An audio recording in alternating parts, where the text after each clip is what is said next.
Right, well, thank you very much indeed. It's a very great pleasure to be back at Reuters, and let me thank Reuters and the Reuters Institute for giving me the opportunity to say these words to you today. I like that bit about the experience I've had over 10 years of managing the media, for better or for worse.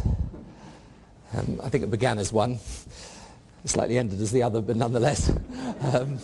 It's very good to come along and share these reflections with you today. And the purpose of the series of speeches that I've given over the past year has been deliberately reflective, to get beyond the immediate headlines or issues of the day and contemplate in a broader perspective the effect of a changing world on the issues of the future.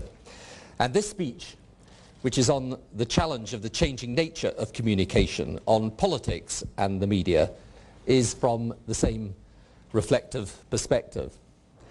I should say some preliminaries at the outset. This is not my response to the latest whacking from bits of the media. It's not a whinge about how unfair it all is. As I always say, it's an immense privilege to do this job, and if the worst that happens is harsh media coverage, it's a small price to pay. And anyway, like it or not, and some do and some don't, I've won 3 elections and I'm still standing as I leave office. So this speech is not a complaint, it's an argument. Also, as a result of being at the top of the greasy poll for 13 years, 10 of them as Prime Minister, my life and my work as Prime Minister and its interaction with the world of communication, I think gives me pretty deep experience, again for better or worse. Let me also say categorically that a free media is a vital part of a free society. You only need to look at where such a free media is absent to know this truth. But it is also part of freedom to be able to comment on the media. It has a complete right to be free, and I, like anyone else, have a complete right to speak. My principal reflection, however, is not about blaming anyone. It is that the relationship between politics, public life and the media is changing as a result of the changing context of communication in which we all operate. No one is at fault. This change is a fact, but it is my view that the effect of this change is seriously adverse to the way public life is conducted, and that we need, at the least, a proper and considered debate about how we manage the future, in which it is in all our interests that the public is properly and accurately informed. They, after all, are the priority, and they are not well served by the current state of affairs. In the analysis I'm about to make, I first acknowledge my own complicity. We paid inordinate attention in the early days of New Labour to courting, assuaging and persuading the media. In our own defence, after 18 years of opposition and the, at times, ferocious hostility of parts of the media, it was hard to see any alternative. But such an attitude ran the risk of fueling the trends in communication that I'm about to question. It's also, incidentally, hard for the public to know the facts, even when they are subject to the most minute scrutiny, if those facts arise out of issues of profound controversy, as the Hutton inquiry showed, along with 3 other inquiries, was a 6-month investigation in which I, as Prime Minister, and other senior ministers and officials faced unprecedented public questioning and scrutiny, the one the critics wanted. But it was an example of being held to account, not avoiding it. Anyway, leave that to one side. And in none of this, also, do I ignore the fact that this relationship has always been fraught. From Stanley Baldwin's statement about power without responsibility being the prerogative of the harlot throughout the ages, back to the often extraordinarily brutal treatment, if you've ever read it, meted out to Gladstone and Disraeli, through to Harold Wilson's complaints of the 60s. The relations between politics and the media are, and are by necessity, difficult. It's as it should be. The question is it qualitatively and quantitatively different today? And I think yes, so that is my starting point. However, why is that? Because the objective circumstances in which the world of communications operate today are radically altered. The media world, like everything else, is becoming more fragmented, more diverse, and above all transformed by technology. The main BBC and ITN bulletins used to have audiences of 8, even 10 million. Today the average is half that. At the same time, there are rolling 24-hour news programs that cover events as they unfold. In the early 1980s, there were 3 TV stations broadcasting in the UK. Today there are hundreds. In 1995, over 200 TV shows had audiences of over 15 million. Today there's almost none. Newspapers fight for a share of a shrinking market. Many are now read online, not the next day. Internet advertising has overtaken newspaper ads. And there are roughly 70 million blogs in existence, so I'm told, with around 120,000 being created every day.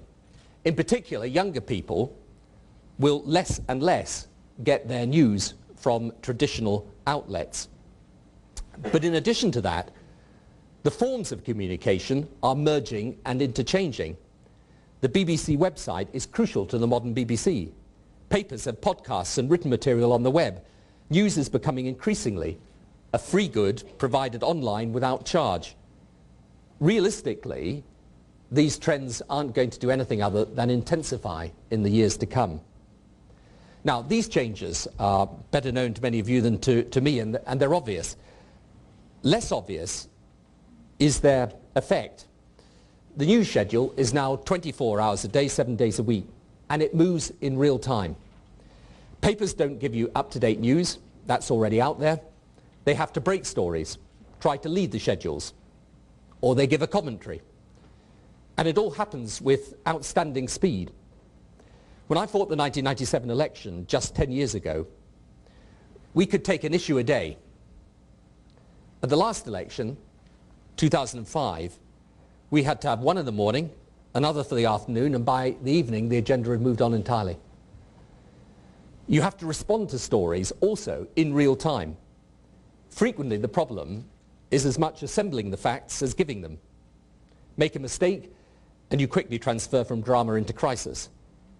In the 1960s, believe it or not, the government would sometimes, if there was a serious issue, have a cabinet meeting that would last over 2 days.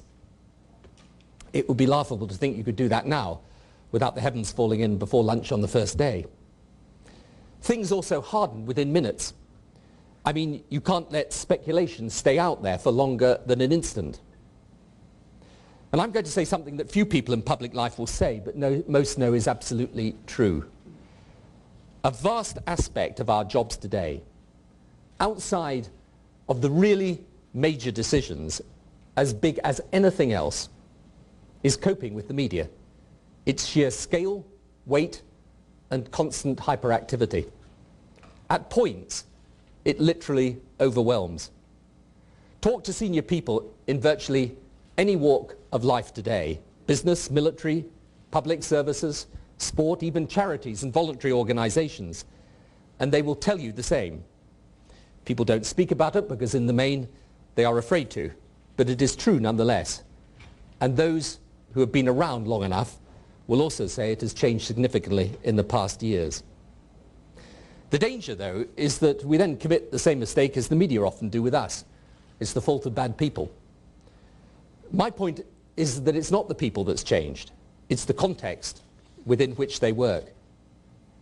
For example, we devote reams of space now to debating why there is so much cynicism about politics and public life. And in this, the politicians are obliged to go into self-flagellation, admitting it's all our fault. Actually, not to have a proper press operation nowadays is like asking a batsman to face bodyline bowling without pads or headgear. And believe it or not, most politicians come into public life with a desire to serve and by and large try to do the right thing, not the wrong thing. My view, my reflection after 10 years is that the real reason for this cynicism is precisely the way politics and the media today interact.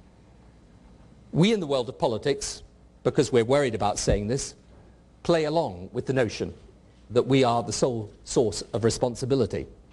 So, for example, in my own case, I introduced first lobby briefings on the record, then published the minutes, then gave monthly press conferences, then freedom of information, then became the first Prime Minister to go to the Select Committee's chairman's session, and so on. None of it to any avail, not because these things aren't right, but because they don't deal with the central issue, which is how politics is reported.